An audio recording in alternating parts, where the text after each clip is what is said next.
वज़ीर बल्दियात सिंध सईद गनी ने PTI और हुकूमत के दरमियान मुज़ाकरात को खुश आइंद करार दे दिया। वाज़ेह किया कि मुज़ाकरात के बावजूद हम वो सब नहीं भूल सकते जो 9 मई को हुआ था। बानी से उम्मीद नहीं कि वो सियासी अप्रोच लाएंगे। बानी से किसी अच्छे फैसले की उम्मीद नहीं। वो कराची में शमूलियती कॉन्फ्रेंस से खिताब कर रहे थे।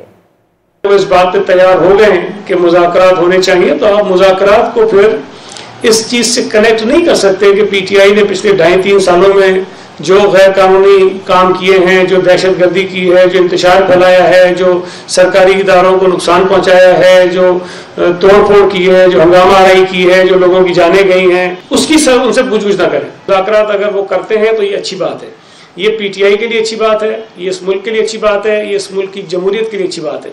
लेकिन ऑनेस्टली स्पीकिंग मैं फिर कह रहा हूँ, मुझे इमरान खान से किसी सियासी समझ बूझ की अच्छे फैसले की कोई उम्मीद नहीं है। वज़ीर बल्दियात सिंध सईद गनी ने PTI और हुकूमत के दरमियान मुज़ाकरात को खुश आइंद करार दे दिया।